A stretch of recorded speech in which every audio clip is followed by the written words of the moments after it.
ناظرین السلام علیکم۔ آج ہم ان دو پیغمبروں پر بات کریں گے جن کا قرآن مجید میں بہت ہی مختصر سا ذکر ملتا ہے۔ یہ دو پیغمبر ہیں حضرت الیسع اور حضرت ذوالکفل علیہم السلام۔ حضرت الیسع جیسے کہ ہم نے کل بات کی تھی حضرت الیاس علیہ السلام کی سیرت سے متعلق، جو روایات ہمیں ملتی ہیں ان سے ہمیں پتہ چلتا ہے کہ حضرت الیسع کا زمانہ کم و بیش وہی زمانہ ہے جو حضرت الیاس علیہ السلام کا زمانہ ہے۔ تورات کی اور بائبل کی روایات کو جب ہم سامنے رکھتے ہیں تو ہمیں پتہ چلتا ہے کہ حضرت الیسع کی ملاقات حضرت الیاس سے بھی ہوتی ہے اس وقت جب حضرت الیاس علیہ السلام ایک غار میں معتکف ہوتے ہیں اور ایک غار میں سکونت پذیر ہوتے ہیں۔ جس غار کا میں ذکر کر رہا ہوں وہ غار میں حضرت الیاس علیہ السلام کافی دنوں تک رہے، اور بائبل کے مطابق حضرت الیسع جو کہ کھیتی باڑی کا کام کرتے تھے وہ وہاں پر حضرت الیاس کے پاس پہنچتے ہیں، اور اس وقت تک آپ نبوت پر سرفراز نہیں ہوتے، لیکن حضرت الیاس علیہ السلام کی صحبت میں رہنے کے بعد آپ کے اندر تقویٰ کی جو صفت ہوتی ہے وہ مزید پالش ہوتی ہے، مزید پروان چڑھتی ہے، اور اللہ تعالیٰ نے اپنے منصوبے کے مطابق آپ کو نبوت سرفراز کرنی تھی اور اس کے بعد آپ کو نبی بنایا گیا۔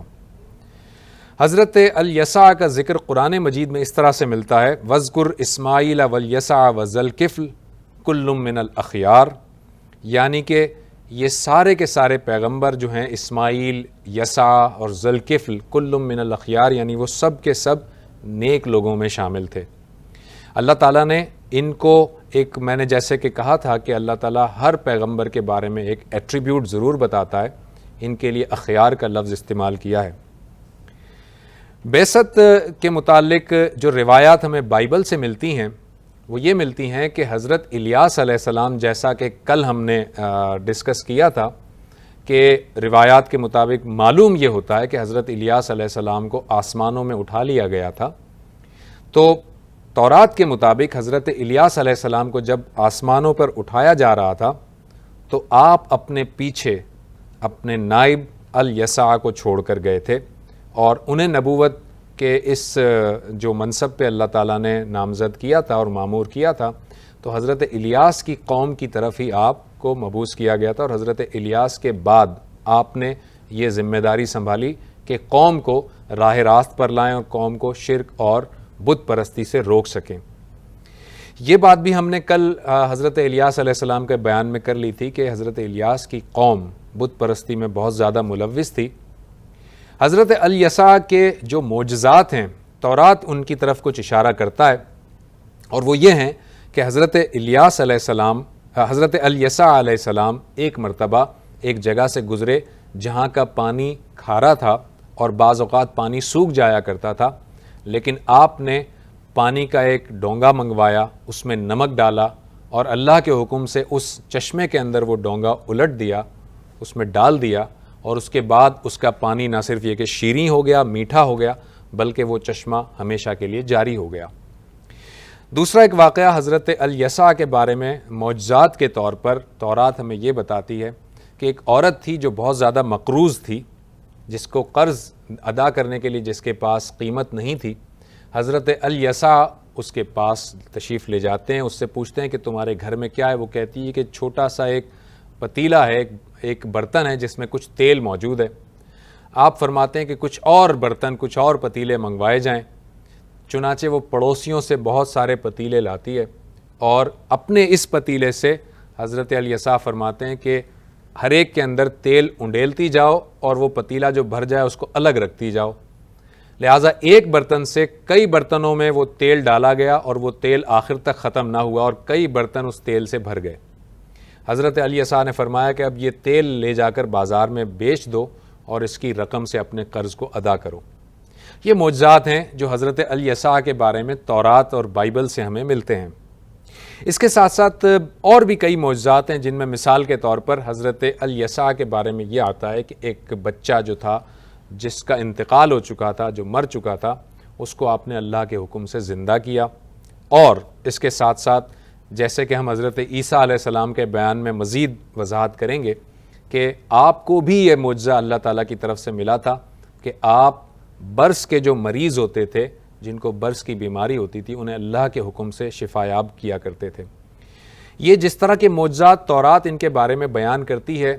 تقریباً اسی انداز کے معجزات حضرت عیسیٰ علیہ السلام کے ساتھ بھی پیش آئے ہیں۔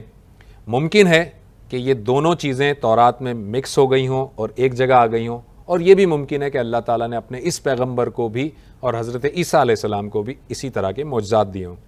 قرآن مجید میں ان کے متعلق اس سے زیادہ واقعات ہمیں نہیں ملتے۔ دوسرے پیغمبر جو قرآن مجید میں ہیں جن کا تذکرہ بہت مختصر سا ہے، وہ ہیں ذوالکفل علیہ السلام، و اسماعیل و ادریس و ذوالکفل کل من الصابرین۔ اللہ تعالیٰ نے ان تین پیغمبروں کے نام لینے کے بعد فرمایا کہ یہ سارے کے سارے صبر کرنے والے بندے تھے۔ ان کی نسب تو ہمیں معلوم نہیں ہو سکی، لیکن یہ ضرور معلوم ہوتا ہے تورات سے کہ یہ حضرت ابراہیم علیہ السلام ہی کی اولاد میں سے تھے۔